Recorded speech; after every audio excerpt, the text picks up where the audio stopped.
Buenas noches. Iniciamos esta semana una nueva serie que tiene como temática pues algunas cuestiones relacionadas con la bioética. Me gustaría comenzar este tiempo leyéndoles a ustedes el Salmo 8. Dice así: Oh Señor, soberano nuestro, qué imponente es tu nombre en toda la tierra. Has puesto tu gloria sobre los cielos. Por causa de tus adversarios has hecho que brote la alabanza de labios de los pequeñitos y de los niños de pecho para silenciar al enemigo y al rebelde. Cuando contemplo tus cielos, obra de tus dedos, la luna y las estrellas que allí fijaste, me pregunto, ¿qué es el hombre para que en él pienses? ¿Qué es el ser humano para que lo tomes en cuenta? Pues le hiciste poco menos que Dios y lo coronaste de gloria y de honra.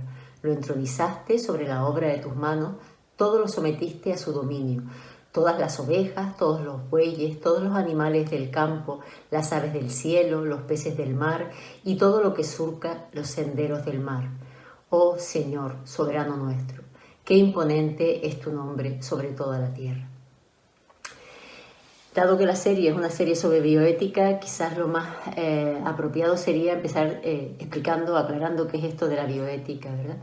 La bioética es un área de estudio que se ocupa de analizar las implicaciones éticas que tiene el uso de determinados avances científicos en la vida de las personas. Les voy a poner un ejemplo que puede ayudarnos a entenderlo bien. Por ejemplo, los respiradores. Creo que alguna vez hemos oído hablar de las máquinas estas que ayudan a las personas a respirar.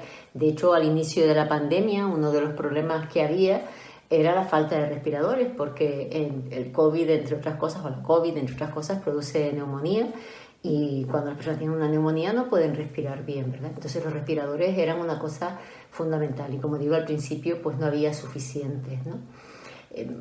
A veces los respiradores se tienen que usar porque las personas tienen una enfermedad, como en este caso estaba diciendo yo, pues la COVID, o bien porque han sufrido un accidente y por cualquier circunstancia no pueden respirar por sí mismos, o bien, por ejemplo, se usan cuando nos van a operar y nos ponen anestesia general, necesitamos de un respirador, pero cuando nos anestesian se para todo y entonces alguien tiene que estar respirando por nosotros. El corazón no se para, así que no se preocupen.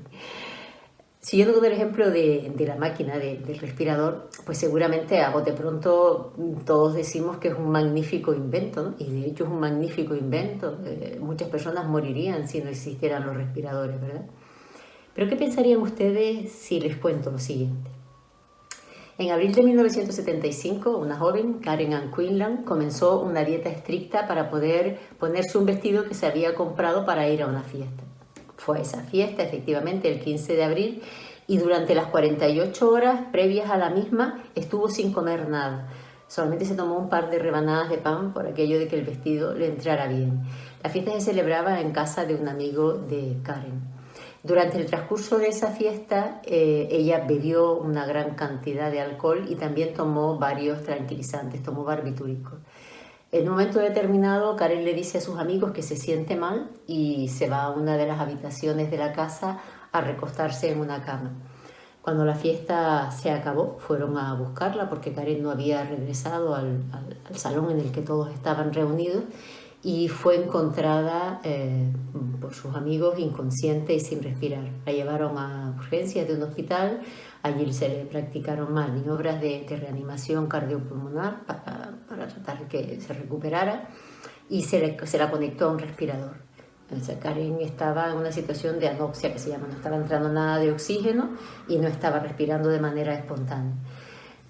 Pasada este momento de crisis, cuando Karen pues de alguna manera recupera su latido cardíaco, sigue aparentemente sin poder respirar por sí misma porque está conectada a un respirador. O sea, lo que sabemos es que no respiraba autónomamente, como estamos diciendo. Se le diagnosticó un daño cerebral severo, de tal manera que Karen estaba en estado vegetativo persistente. No estamos hablando aquí de una situación de un coma reversible. En el estado vegetativo lo que hay es una pérdida de la capacidad de pensamiento, hay una desconexión completa del entorno, si el sujeto es incapaz de tener ningún tipo de contacto, además de otras muchas cosas, la persona no se puede alimentar por sí misma, ¿verdad? Lo que pasa es que la apariencia que da no es una apariencia similar a la del coma. De hecho, son personas que alternan periodos de vigilia y de sueños. Hay momentos en que parecen que están despiertos, aunque en realidad, como decimos, completamente desconectados de lo que sucede a su alrededor y sin poder pensar. Lo que funciona es lo que se llama el tronco encefálico, una parte del cerebro que permite pues, que el corazón siga latiendo o que incluso se pueda respirar. Como digo, en el caso de Karen, en este momento inicial al menos no sabíamos o no se sabía que era capaz de respiración voluntaria, autónoma, porque estaba conectada a ese respirador. Lo cierto es que el estado de Karen era un estado que se podía considerar por el daño que sufrió, que era un estado irreversible. Pasados unos meses, los padres de Karen le pidieron a los médicos que la atendían que le retiraran el respirador, pero el personal se negó, no quiso hacerlo. Y entonces los Quinlan lo que hicieron fue que llevaron su caso a la Corte Suprema de New Jersey, que era donde ellos residían. Y el tribunal respaldó la decisión de los padres. El tribunal estuvo de acuerdo en que se le retirara el respirador y eso fue lo que le hizo. La sorpresa fue que una vez retirado el respirador, Karen continuó respirando. A pesar de que no tenía esa máquina conectada, ¿verdad? Porque realmente en el estado en el que ella estaba, igual que sucede con otros pacientes en condiciones similares, pues son capaces, como digo, de respiración autónoma. Karen estuvo siendo alimentada durante 9 años de manera artificial, que sí es cierto que no pueden deglutir bien y demás, no tienen esa conciencia para hacerlo, y murió en 1985 como consecuencia de una neumonía. En el momento en que falleció, Karen pesaba 36 kilos. El caso de Karen, pues además de lo lamentable que es que una persona joven pierda su vida de esta manera, ¿verdad?, sirvió para abrir un debate respecto a la licitud moral. O sea, desde el punto de vista moral, ¿es lícito usar todos los recursos tecnológicos que están a nuestro alcance? O por el contrario, hay algunas circunstancias en las que, a pesar de que se pueda hacer algo, lo que sería mejor desde esa perspectiva de reflexión ética sería no hacer nada. Dicho de otra manera, ¿todo lo que la técnica me permite hacer, debo hacerlo? ¿O hay un momento en que como profesional sanitario tengo que parar, o como familiar de alguien que está en esa situación tengo que tomar la decisión de pedir pues, que no sigan con un determinado tratamiento o con un determinado recurso? La decisión no es sencilla. De hecho, a partir del caso de Karen Ann Quinlan, empezaron a crearse comités de ética asistencial en los hospitales, que la función que tenían esencialmente era poder resolver casos difíciles como los de Karen. Una de las razones que se alega más frecuentemente, en realidad, en general, para apoyar decisiones de este tipo, como retirar un respirador o no retirarlo, mantener un tratamiento o no mantenerlo, es, como digo, se apela a la obligación de respetar la dignidad de la persona afectada. La dignidad muchas veces se convierte en el suelo donde se apoya pues, cualquier decisión pues, en el contexto de la bioética, en el contexto de estas decisiones difíciles que tienen que ver pues, con el empleo de tecnologías o de avances científicos en determinadas personas que están enfermas en un momento dado, ¿verdad? El problema con el recurso a la dignidad, porque podría parecer que aparentemente es fácil y que eso resuelve el problema, y en realidad lo que hace es hacerlo más complejo, ¿no? Es que no todos tenemos el mismo concepto de dignidad. Para unos el respeto a la dignidad requiere que las personas puedan elegir cuándo quieren morir, por ejemplo, mientras que hay otros que consideran que para respetar la dignidad de las personas es preciso cuidar de su vida y no acabar con ella de forma intencional. Y entre una posición y la otra pues hay una multitud de opiniones y consideraciones, hay muchísimos matices. Yo diría que casi hay tantas opiniones y matices como personas participan en el debate en un momento determinado. Y nosotros como cristianos, ¿qué podríamos decir respecto a este asunto de la dignidad? Cuando Dios crea al ser humano lo hace de un modo diferente al modo en que crea el resto de su creación. Y eso va a dotar al ser humano de características singulares que ningún otro ser vivo tiene. Dice Génesis 1:26, hagamos al hombre a nuestra imagen, conforme a nuestra semejanza. Y un poco más adelante, en Génesis 12, nos explica con un mayor nivel de detalle cómo fueron creados el hombre y la mujer. Y podemos leer en Génesis 2:7, y Dios el Señor formó al hombre del polvo de la tierra y sopló en su nariz hálito de vida, y el hombre se convirtió en un ser viviente. Así que vemos a Dios haciendo con sus propias manos a alguien a su imagen y semejanza.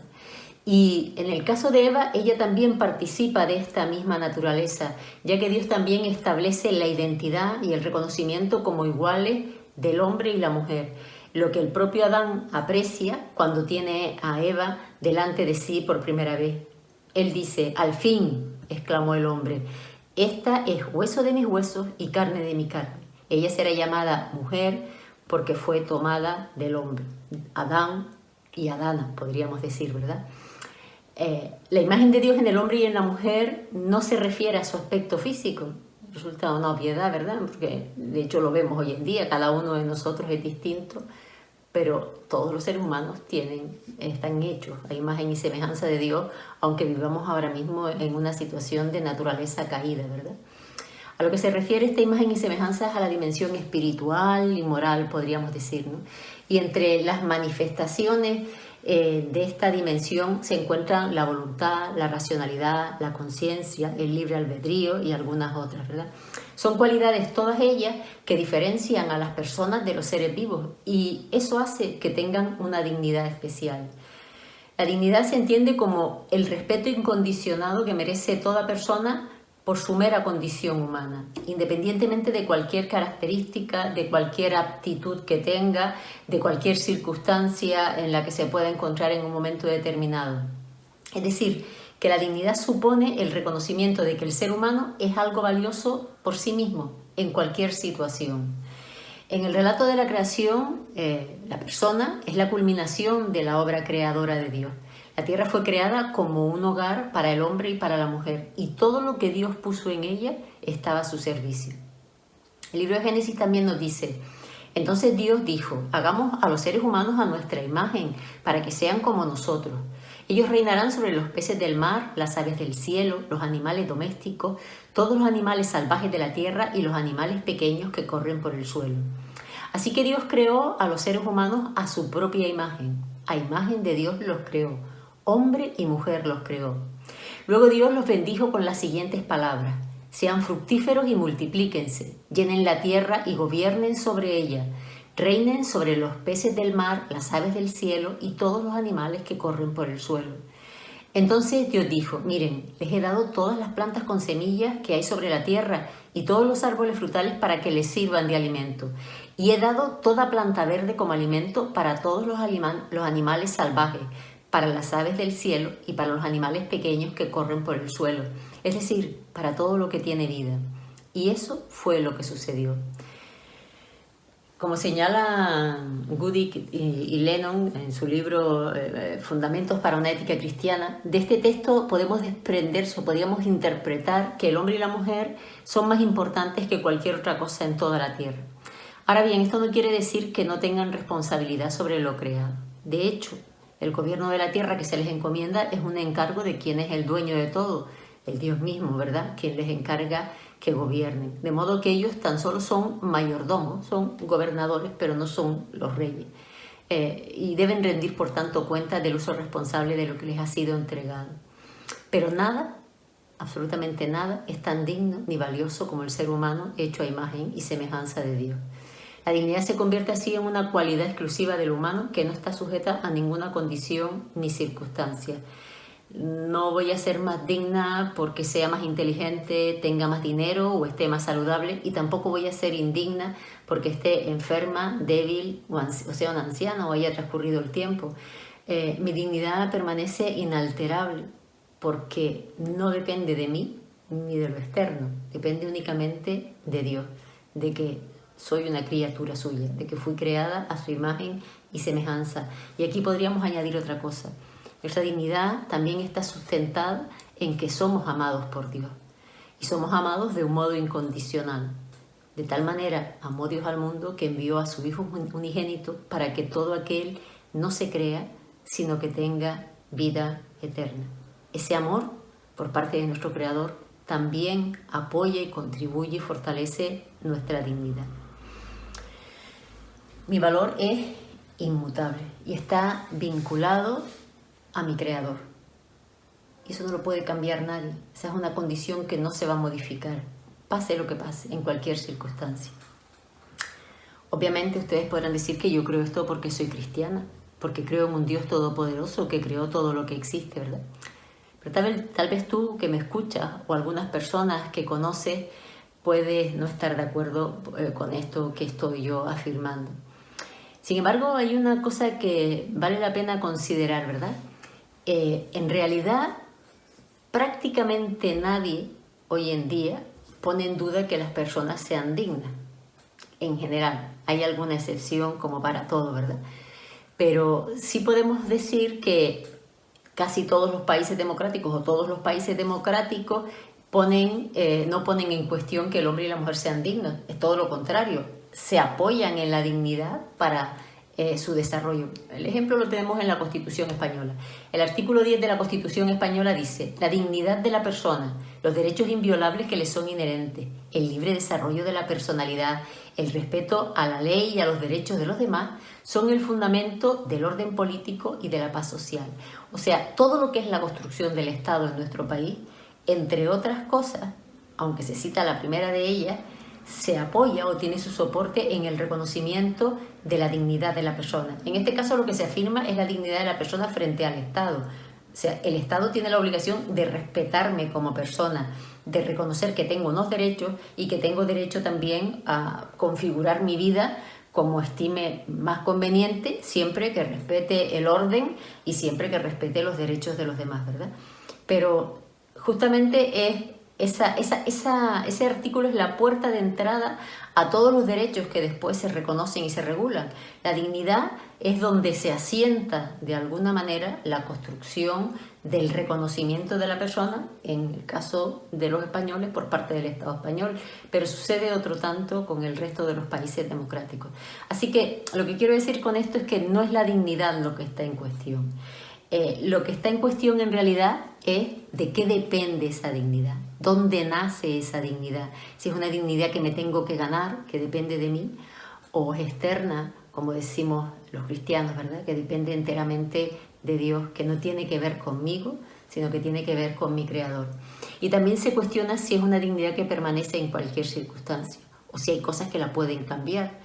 Yo dejo de ser digno porque hago algo, o porque estoy enfermo, o porque soy anciano, dejo de merecer ese respeto incondicionado dependiendo de las circunstancias en las que esté viviendo.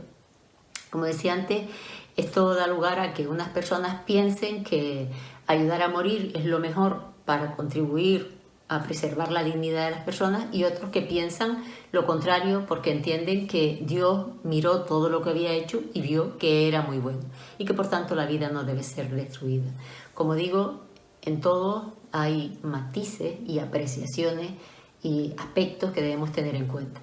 En las próximas semanas vamos a reflexionar sobre algunas cuestiones importantes como el aborto o la eutanasia, que requieren de un análisis profundo y que nosotros vamos a considerar a la luz de la palabra de Dios, pero también desde una comprensión profunda del dolor humano, de la pérdida de sentido que algunas personas pueden experimentar, de modo que realmente podamos ser de ayuda y apoyo para ellos y para ellas en esos momentos de dificultad.